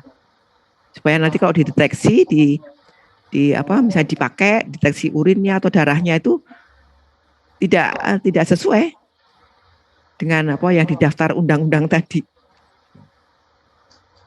Ya, atau misalnya kita menyelundupkan NPS nih dari hasil modifikasi tadi narkotika psikotropika, kemudian dites, cek secara kimia, ya. Nggak ada yang masuk di undang-undang tadi karena belum diatur. Namanya senyawa apa, metil dioksi, metil apalah, dihidroksi apa gitu ya, panjang banget. Ini apa ya di undang-undang dicocokin, nggak ada yang masuk semuanya, akhirnya ya lolos. Nah, tapi bisa juga bea cukai ngenakan di pasal undang-undang kesehatan, ya, memasukkan senyawa kimia gitu ya, bisa aja. Atau istilah lain atau legal high atau herbal high atau riset chemical merupakan senyawa NPS yang ditawarkan sebagai pengganti untuk narkotika dan psikotropika yang sudah diatur dalam undang-undang ini. Jadi tadi untuk pengganti yang narkotika yang sudah ada di ini pakai NPS. Ini sebenarnya akal-akalan aja ya sebenarnya. Tapi ada juga senyawa baru yang setelah diteliti gitu ya, ini efeknya tuh ternyata enak nih, halusinasi, bikin tenang ya, kayak tanaman ket itu ya, tanaman ket, katinon itu kan, tanaman ayuhasa, tanaman apalah yang nanti efeknya itu mirip dengan kanabis misalnya, mirip dengan papaver. Bisa itu nanti menjadi NPS baru. Ya. Nah ini menurut UNODC ini jenis NPS itu dikelompokkan menjadi ini ya. Ada golongan aminoindon. Wah, ini saya juga agak susah nih, rumus kimianya jelibet lah ya. Ini nama kelompoknya, gugusnya ya. Golongan yang punya gugus aminoindon. Kemudian, nah ini ada kanabinoid sintetik, ganja sintetik. Kalau ganja kan dari cannabis sativa ya. Nah ini ternyata sudah ada yang bikin sintetisnya ini. Senyawa sintetis yang efeknya mirip ganja. Ya. Ini contohnya itu ini, tembakau gorila. Tembakau gorila itu sebenarnya kanabinoid sintetik. Ya. Kalau orang pakai nanti kayak orang mabuk kayak gorila itu, jalannya kan oleng gitu. Dulu terkenal ya, rame kan waktu pertama kali tembakau gorila disalahgunakan, itu kan banyak salah gunakan ya. Polisi nangkepin itu. Ini sebenarnya ini. Kemudian ada golongan katinon sintetik, kan ada katinon sendiri ya. Dari senyawa ket itu kan kandungannya katinon ya. Ketamin. Nah, ketamin ini kan sebenarnya untuk anestesi hewan ya kalau salah ya. Dokter hewan itu kalau mau anestesi pakai ketamin ini. Ini ternyata obat untuk hewan, tapi terus disalahgunakan. Disalahgunakan sama orang-orang yang memakai narkotika psikotropika itu ya. Pensiklidin, golongan peniletilamin, piperasin. Ya, piperasin itu termasuk bensilpiperasin yang terkenal dengan BZP, bensilpiperasin ya. Yang kemarin saya cerita, waktu itu saya pernah presentasi di BNN tentang bensilpiperasin ini. Karena waktu itu bensilpiperasin ini dimasukkan dalam food suplemen, vitamin, kemudian import dari Australia. Kemudian waktu itu kalau nggak salah yang izin import itu pejabat, seorang pejabat, sehingga diizinkan import di Indonesia gitu ya. Terus saya dan dengan Pak Sapa waktu itu saya presentasi di BNN, nggak bisa nih bensilpiperasin itu di luar negeri sudah masuk golongan NPS, sudah dilarang, kok di Indonesia malah dilegalkan gitu ya. Akhirnya kemudian izinnya ditarik dan sekarang masuk di golongan narkotika golongan 1 yang tidak boleh untuk pengobatan. Dulu nggak tahu udah sempat beredar berapa kali ya. Yang jelas waktu itu dari Badan POM sudah ada izin edar, ada izin import. Kemudian saya waktu itu saya cegah untuk jangan ini bahaya ini, ya bahaya. Ya. Ini piperasin. Kemudian senyawa yang berasal dari tanaman, plant-based substance, kayak tadi cat, ayuhasa, ya, itu juga bisa masuk. Nanti ada contoh-contohnya ya. Kemudian senyawa triptamin yang mengandung triptamin dan senyawa lain yang tidak bisa dikelompokkan dalam ini, tapi masuk golongan NPS. Jadi golongan NPS itu bisa dimasukkan golongan aminoid, bisa dimasukkan binoid, bisa katinon, ketamin itu. Tapi banyak sebetulnya jumlahnya. Mungkin nanti saya minta waktu ya, Dok. Oh iya Bu, saya mungkin 5 menit aja lagi. Iya. Ya, makasih. Ini NPS ya. Nah ini peredarannya sudah lama, kalau kita lihat tahun 80 itu sudah banyak beredar di Amerika. Tahun di Eropa tahun 90 ini sudah ramai, di Australia waktu tahun 2000-an lah ya. Ini sudah mulai dipasarkan ya. Nah, ini BZP tahun 2000 waktu itu kayak masuk di Indonesia ya. Dari import ya benar, importnya dari Selandia Baru nggak salah waktu itu. Ya. Sehingga sekarang BZP ini masuk di golongan 1 narkotika. Nggak diinginkan. Jadi sudah lama ya. Perkembangannya jadi belum semua NPS ini diatur dalam suatu undang-undang atau peraturan di tingkat global ya. Sebentar Pak. Bentar, lagi ngajar sebentar. Ya, ini jadi belum semua NPS yang beredar itu diatur, baik di global ataupun di nasional. Di tahun 2018 saja UNODC sudah mencatat 892. Nah sekarang 2021 ini ya mungkin sudah 1000-an yang tercatat, terdata maksudnya. Jadi memang harus kita pahami juga nanti kalau ada NPS yang beredar yang belum masuk di aturan kita ya, baik Permenkes ya. Kemudian tes screening narkotika atau psikotropika yang ada saat ini belum mampu mendeteksi senyawa NPS yang masuk di golongan tadi. Sehingga kemungkinan besar sampel urinnya itu negatif. Kalau dia pakai NPS yang kemudian dimasukkan di Permenkes tadi. Karena mungkin tes kitnya itu kan untuk tes kit senyawa-senyawa narkotika yang lama-lama itu, ya, belum untuk tes kit senyawa yang tambahan baru ini. Ya. Ya. Tapi kalau secara mau diperiksa secara khusus dengan alat GCMS atau apa, ya, saya kira bisa, ya, bisa dideteksi gitu ya. Jadi tadi kalau meskipun belum diatur secara regulasi, tapi bisa diatur dikenakan undang-undang kesehatan misalnya nggak masalah atau undang-undang yang lain. Untuk mencegah peredarannya. Mungkin itu saja ya. Ini NPS yang diatur dalam narkotika ini banyak ya, tanaman cat, tanaman Mimosa teoniflora flora, ini nggak tahu nih, biar Mas Rizky yang nyari ini.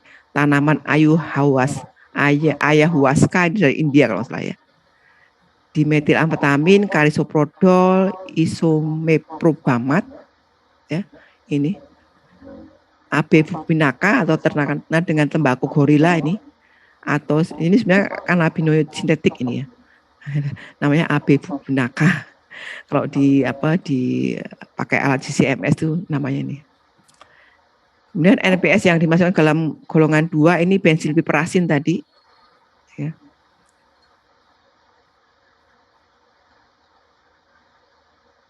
Itu sehingga kesimpulannya psikotropika diperlukan untuk penggunaan medis ya, namun berpotensi untuk disalahgunakan ya. Tadi dikelompokkan menjadi 4 golongan, 1, 2, 3, 4, dan perubahan penggolongan diatur dengan peraturan Menteri Kesehatan ya. NPS dapat masuk ke golongan narkotika ataupun psikotropika tergantung dari sifat dan bukti ilmiahnya. Penyalahgunaan NPS dalam psikotropika dapat sanksi hukum ya, baik melalui undang-undang atau undang narkotika psikotropika atau peraturan yang lainnya. Itu mungkin dari saya, Bu Hartini. Terima kasih. Cukup. Masih ada pertanyaan dari Mas Yusta tentang NPS yang baru?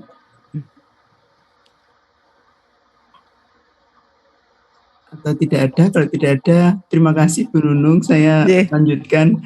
Mungkin sedikit terkait dengan zat adiktif yang mungkin sebenarnya menggarisbawahi dari apa yang disampaikan Bu Nunung tadi. Zat adiktif di sini juga merupakan tambahan ya sebenarnya dari alami kemudian dibuat sintetis. Yang dialami ada ganja, opium, kokain, dan sebagainya yang sudah banyak dibahas oleh Bu Nunung. Saya akan nambahkan kaitannya dengan yang zat-zat kimia ya, alkohol, bahan-bahan penguat lainnya, dan prekursor. Prekursor ini terkait dengan bahan aktif untuk pengembangan dari psikotropik yang NPS dan sebagainya tadi, jadinya mungkin.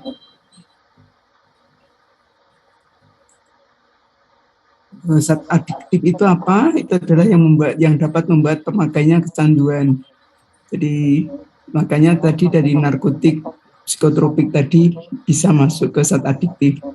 Yang kemudian kemarin juga sudah disampaikan Bu Nunung, bisa menyebabkan gangguan psikologis maupun fisiologis yang menyebabkan kondisi merasa tidak normal atau tidak menggunakan zat tersebut, sehingga menambah ya.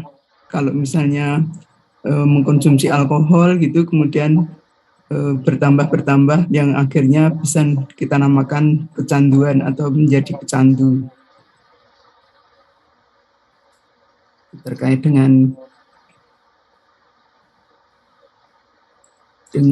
pengertiannya, kemudian mengenai sumbernya dari mana, kemudian kegunaannya seperti apa. Jadi kegunaannya sebenarnya seperti halnya narkotik psikotropik yang lain, ada yang dimanfaatkan untuk medis, sebagai contoh misalnya alkohol bisa sebagai antiseptik.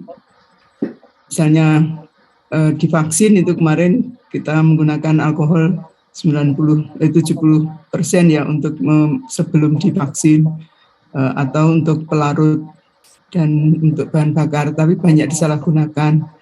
Nah, diperolehnya itu dari fermentasi yang dari karbohidrat maupun dari perasan anggur. Kemudian ada gas yang menguap, itu juga masuk zat adiktif. Termasuk di sini adalah yang dalam kebutuhan rumah tangga, ada bensin, ada nyamuk bakar dan sebagainya ya, yang kemudian disalahgunakan. Kemudian nikotin itu merupakan salah satu senyawa yang mengandung adiksi dari rokok ya atau tembakau yang banyak mengandung nikotin atau nikotinin. Kemudian untuk alkohol sendiri itu digolongkan menjadi 3, yaitu golongan A itu adalah konsentrasinya kecil, jadi 1-5%, contohnya bir. Kemudian untuk yang 5-20%, contohnya minuman anggur. Kemudian untuk yang biasa ditemukan di hotel-hotel mungkin ada vodka, whisky, dan sebagainya. Nah, seperti yang disampaikan Bu Nunung tadi, untuk yang disalahgunakan kadang-kadang etanolnya dosis rendah, tapi dicampur dengan pil koplo yang akhirnya bisa berdampak negatif, atau seharusnya pada minuman itu mengandung etanol ya. Tadi di samping disebutkan ada metil, ada etil. Yang pada minuman itu harusnya etanol atau etil, tapi kalau dicampur dengan metil yang spiritus bakar atau metanol, maka akan menjadi buta atau menyebabkan kematian. Kemudian keracunan itu sendiri karena efek daripada alkohol bisa menurunkan kesadaran, bisa berisiko terhadap terjadinya kecelakaan lalu lintas, kemudian terjadi memicu terjadinya suatu penganiayaan, dan seperti yang kemarin sudah kami sampaikan, rawan terjadinya kekerasan seksual karena akibat dari penurunan kesadaran dari alkohol itu sendiri yang berefek pada susunan saraf pusat. Kemudian efek yang ditimbulkan pada kesehatan karena diminum biasanya melalui saluran pencernaan, jadi banyak berbagai jaringan atau berbagai organ, terutama di bagian mulut atau kerongkongan atau mungkin gastritis ya, jadi di lambung ataupun usus itu bisa sampai menyebabkan perdarahan. Kemudian akumulasi yang terus-menerus itu akan menyebabkan kelainan pada hepar atau pada hati yang bisa menyebabkan kanker kalau lama-kelamaan dipakai secara terus-menerus.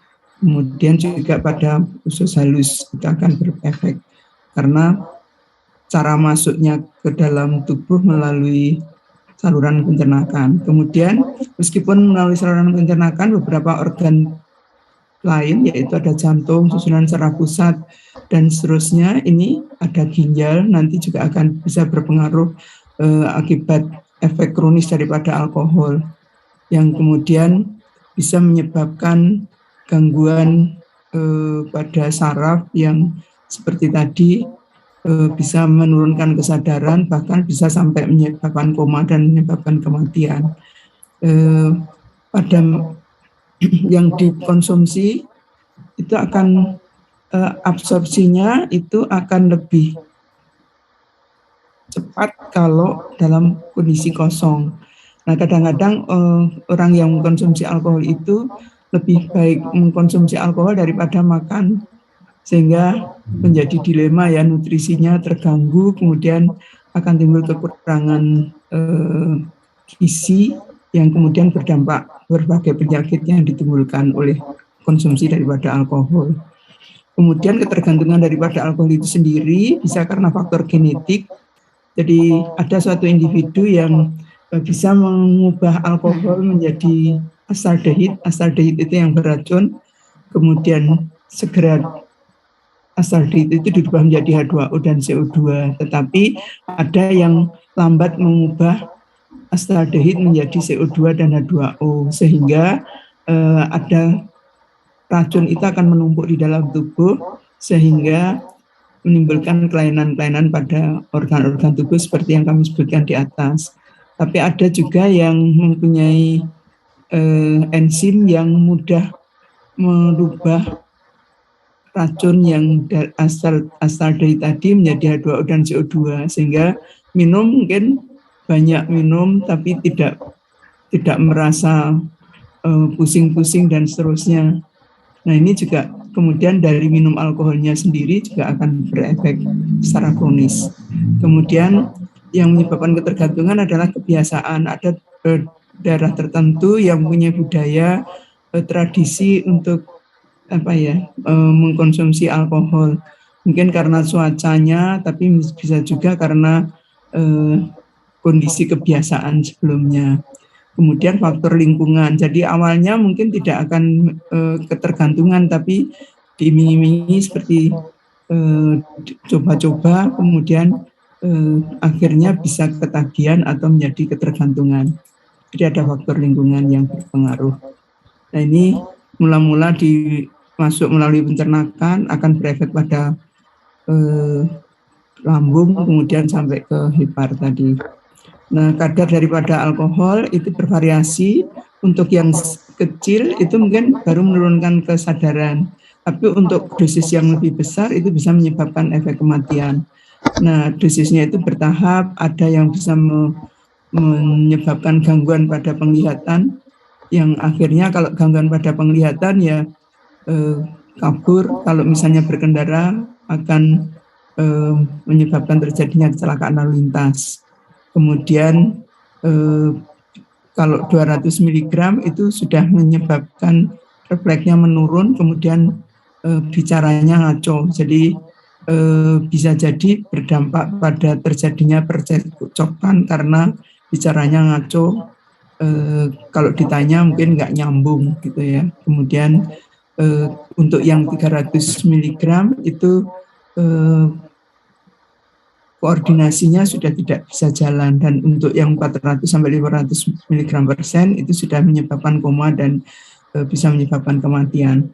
Nah, untuk di kasus di forensik itu membuktikan, membuat alat bukti yang terkait dengan apakah seseorang itu meninggal akibat alkoholnya atau misalnya terjadi penganiayaan, adanya trauma di kepala yang menyebabkan kematian. tetapi ada alkoholnya di bawah dosis letal, misalnya seperti itu. Dari forensik itu bisa membuktikan sebab kematiannya karena apa.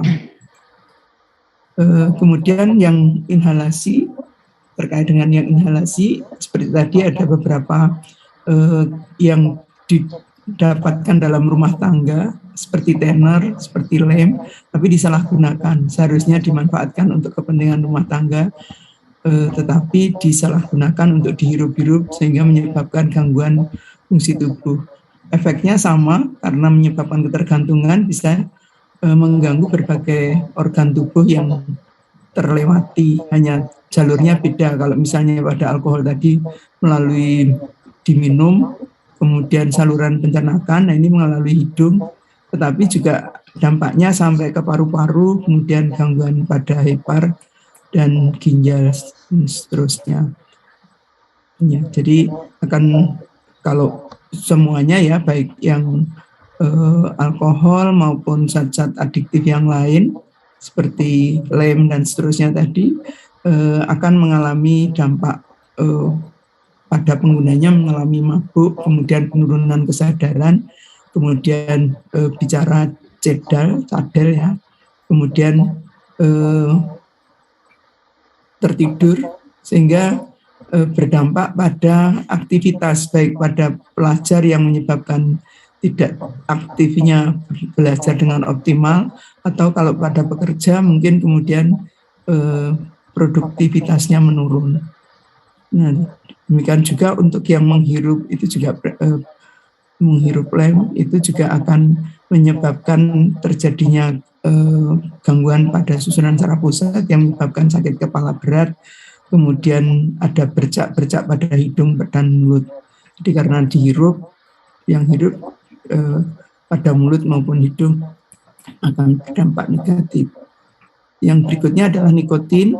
Nikotin ini dari tanaman, mungkin Mas Rizky bisa mengembangkan lebih jauh kaitannya dengan nikotin ini.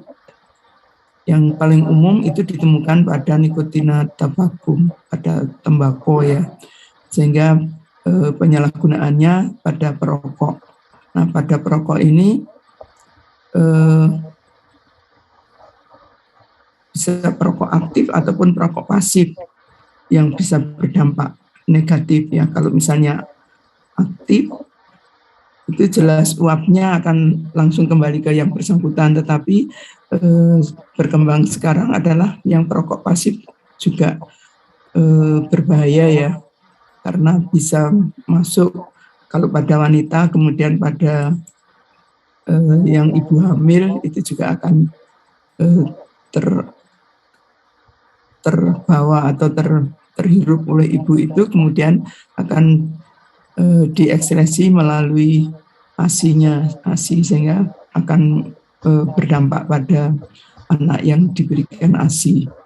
Itu terkait dengan metabolisme dan ekskresi daripada nikotin. Kemudian efeknya karena tadi dihirup, tetapi karena sudah masuk ke dalam tubuh bisa menyebabkan mual muntah, kemudian gangguan pada mata, kemudian penghambatan pada penyembuhan kulit yang luka. Jadi karena inhalasi berarti kontak pada kulit bisa terjadi, terutama pada kulit yang luka. Kemudian bisa menyebabkan penekanan nafsu makan. Ini sama, zat adiktif secara umum memang bisa menekan nafsu makan yang menyebabkan kekurangan nutrisi yang akhirnya berdampak negatif sinergis kaitannya dengan berbagai penyakit yang ditimbulkan. Nah, tanda dan gejalanya untuk yang ringan itu terjadi sakit pada mulut ataupun tenggorokan karena melalui inhalasi dan bisa melalui saluran pencernaan tadi. Kemudian untuk yang akut itu berbagai organ bisa terdampak. Biasanya kalau akut itu pada dosis yang tinggi sehingga bisa menyebabkan henti jantung dan kematian. Jadi seperti yang tadi kami sampaikan, karena dampaknya pada susunan saraf pusat, bisa kalau dosisnya besar langsung bisa berefek, kemudian menyebabkan gangguan pada fungsi organ vital, kemudian bisa menyebabkan kematian. Tapi kalau misalnya sedikit atau kronis, itu bisa jadi yang menyebabkan kematian adalah sebab lain ya.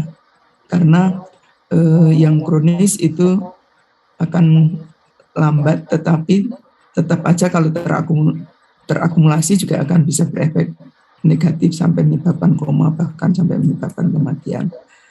Ini untuk nikotin, dosisnya dan waktunya ternyata 5-15 menit bisa menyebabkan kematian dengan dosis 40-60. Nah, ini tergantung memang untuk intoksikasi atau keracunan zat adiktif maupun zat yang lain itu tergantung dari dosisnya, ada faktor individu juga, kemudian sifatnya seperti tadi dampak golongan 1 yang bekerja keras atau yang berefek keras atau tidak, itu juga mempengaruhi. Kemudian prekursor itu merupakan bahan pemula dari bahan kimia yang dapat digunakan untuk pembuatan narkotik dan psikotropik. Ini panjang lebar seperti yang NPS yang tadi dikembangkan oleh Bu Nunung, masih berkembang dan diatur oleh Menteri Kesehatan, peraturan pemerintah, dan perlu langkah-langkah konkret untuk koordinasi ya. Jadi terkait dengan mekanisme pengadaannya ataupun peredarannya. Jadi tadi juga sudah menggarisbawahi aja yang disampaikan Bu Nunung, ternyata ada aturan untuk penggunaannya itu berapa, sehingga diizinkan atau tidak itu harus ada dasarnya atau ada yang mendasari, ada bukti-bukti otentiknya. Kemudian aspek zat adiktif pada kasus forensik, karena bisa menyebabkan penurunan kesadaran dan gangguan perilaku itu bisa agresif, bisa menjadi lemah tadi, maka bisa berdampak pada kecelakaan lalu lintas sebagai pemicu terjadinya penganiayaan atau disalahgunakan dalam kasus kekerasan seksual. Nah, itu baik pada alkohol, pada toluen itu biasanya pada individu diri sendiri yang kemudian berefek pada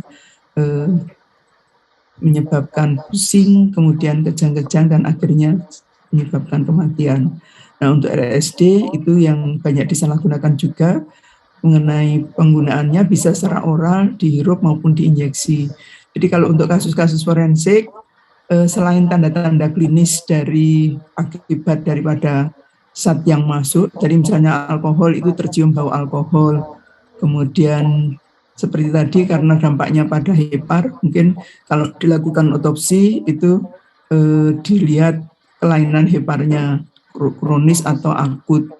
Kemudian kalau misalnya toluen ada iritasi pada hidung atau mulut tadi yang kami sampaikan. Jadi untuk kasus-kasus forensik untuk mengetahui apakah karena alkohol atau zat yang lain, itu selain tanda-tanda klinis yang dijumpai pada tubuh korban, maka dilakukan pemeriksaan laboratorium untuk deteksi adanya zat-zat tersebut. Jadi tadi sudah disinggung sedikit oleh Bu Nunung kaitannya dengan kalau narkotik itu tadi pakai kit ya, tapi untuk konfirmasi itu menggunakan gas kromatografi atau TLC.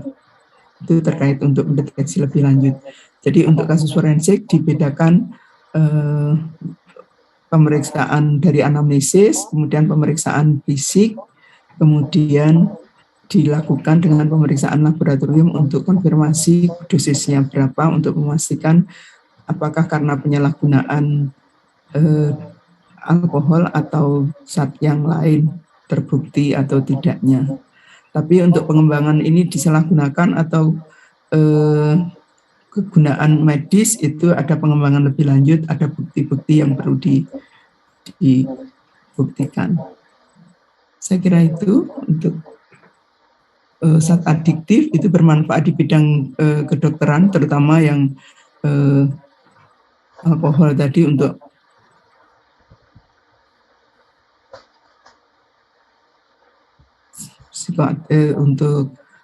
antiseptik, kemudian pada kasus-kasus forensik kalau disalahgunakan itu berujung pada tindak kriminal.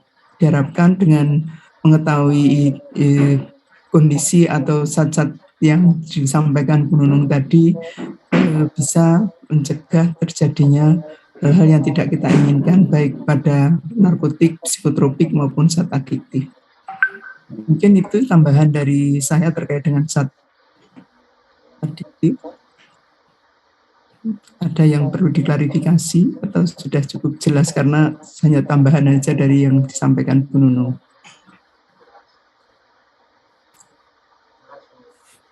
Ada yang mau disampaikan adik-adik mahasiswa? Mau ditanyakan? Atau udah capek kuliah dari pagi? Dari pagi. Bagian gongnya sampai sore. Mungkin